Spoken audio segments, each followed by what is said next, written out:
Hi everyone, it's me Cheryl. I hope you're all alright. It's a lovely Tuesday afternoon. I have been out this morning, so I know it's nice. Although very early on it was a bit nippy, but it's nice that it's warmed up. I've done another square, and you're going to say, well, that looks exactly like the last one. Well, here's the proof. It's not the last one. There's the last one. But I can't do any more out of that colour yarn because that's what's left. Sewing up yarn. Okay. Some of you may... A mobile nightclub on a motorbike. I think they have to have the volume really loud because they can't hear it through the noise of their bike and through the helmet. Oh. Anyway, some of you may know that I have finished my very first sock. Ta-da! I haven't cut that off yet. How beautiful is that? And yes, it does fit. And you know, I did the... Can you see that? Is it going to focus? I don't know. Is this camera self-focusing? Anyway, that's the decrease. And I know both Pam and Sarah gave me a recipe for decreasing. And I couldn't find which video it was on, but right at the moment where I did need to start decreasing and when I was at Knit and Natter, I had a choice of stopping and then finding either Pam's or Sarah's, and I don't know whether they're both the same actually, or tap into Jenny's wisdom and ask Jenny how to do it because she makes lots of socks. So Jenny basically told me what to do, which was, okay, so let's pretend there's 4 needles, but let's just pretend there's a front and back needle. So the front needle, you knit 1 stitch, slip, slip, knit. Knit all the way across to the last 3 stitches, knit 2 together, then knit 1, and then the same on the other side. Okay, so that's basically what you do, but really it's on 4 needles, so you have to do the beginning bit and the end bit on separate needles. But I think you get what I mean, especially if you already make socks and stuff like that, you'll know what I'm talking about. So this is the actual shape of the toe. I did Kitchener stitch. There's a bit of a blip there. I think that's where I started off, but bearing in mind that I've never done Kitchener stitch before, I think I did a really good job. Yeah. But I am confused as to why it's like equal, the decreases. I know we did the decreases equal, but like your toe's bigger, your big toe. If you start the decreasing on the tip of your little toe, surely the decreases, you could do longer decreases over here and just straight up over there. Do you know what I mean? You know, like a normal shoe looks. So you'd have, well, just like that. That's what I mean. There is a way of doing that, surely. There is. Must be. Oh, never mind. Anyway, I'm really happy it turned out like this. So, and then I came to do the second sock. And the reason why this was quite long was I thought I'd be able to colour match it. And I'm sure you can. Because I was looking at... Where was I looking? I was looking at the fact that there is line here, big gap and a very thin line there. And then further down it has pretty much the same thing. In front of it, line there, big gap and a thin line there. The heel interrupts that flow, so I couldn't exactly see where it was. But I thought, yeah, I can match it up, and that plus whatever I've knitted later, I still couldn't get it. I followed some advice online where it said cast on the number of stitches and just start knitting in the round until you start seeing the colour pattern, and then start from wherever it begins, whatever. I did a few rows and I thought, oh, I might as well just do a pig in sock. So I thought, oh, let's not be so picky about this and just start on the pig in sock. And then I couldn't remember whether I did a long tail cast on or just like a knitted cast on. And I tried a knitted cast on, it looked a bit too loose, so I did the long tail cast on, looked a bit tighter. I also started to do it on the little 9-inch needle, but I went round a few rows and I thought, that's rather big.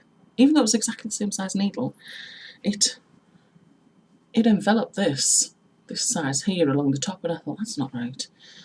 Okay, I don't mind using that round needle, the circular needle, for a brand new pair of socks and using the same, but I think I've got to start on DPNs, which I did.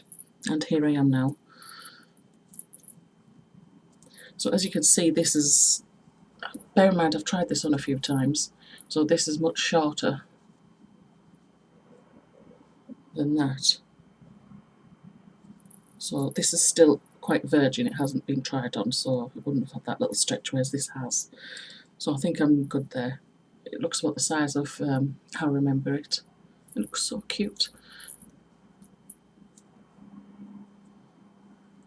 And I tried to change the stitch marker so it didn't jingle, but the little plastic ring that I put on there, it was a bit too thick and it kept giving me a ladder. So I had to swap it back to this. Sometimes you just can't make too many changes. But anyway, I'm underway now and I don't care that it doesn't match. Why do you think I wanted plain socks to begin with? But anyway, yeah, it's going to look like that. So you can sort of see that, can't you, there, if you line it up with that. But imagine how much more would have had to go to get back to there again. Never mind. It's alright. Can you hear that hairdryer? My son's been in the shower, he's drying his hair. That's all I've got to show you with regard to work. College work? No. Knitting and crochet, that's what I mean. But speaking of young son back there, some of you may know, again, that he received an unconditional offer for Leeds.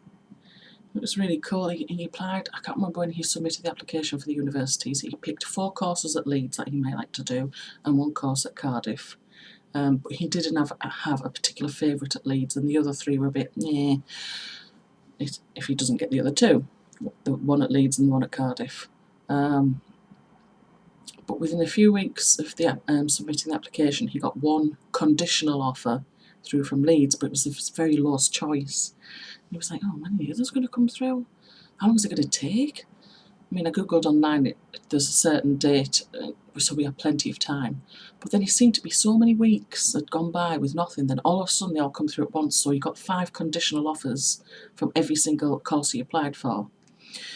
But last fortnight, exactly a fortnight ago, when my husband was looking after CJ, and that's another thing I want to talk about, nothing to, I'll tell you later, it's just a little assumption thing what I've started to notice lately. So I went to a UCAS talk with my youngest son last Tuesday evening, and they said before a certain date you have to pick your firm choice, what you would definitely like to do, and your second choice, your backup choice. So my youngest son picked his favourite at Leeds that he definitely wanted to do, and Cardiff as a second choice. The other 3 at Leeds were a bit, doesn't want to do it. But just over a week later, so Friday just gone, he noticed, he got an email saying something's changed on his UCAS. And so he logged in as UCAS and he noticed his conditional offer for his first choice had changed to unconditional. So it doesn't matter what A-level grades he gets. I mean, he has got an A-level in photography. He just wanted to pull it up a bit. And he's expecting good in his IT that he's doing. But the pressure's off for the exams. He doesn't need to worry about them now. He got in basically on his personal statement, and he read that to me on Sunday, and wow, it's outstanding. No wonder he got in on that with all his previous experiences.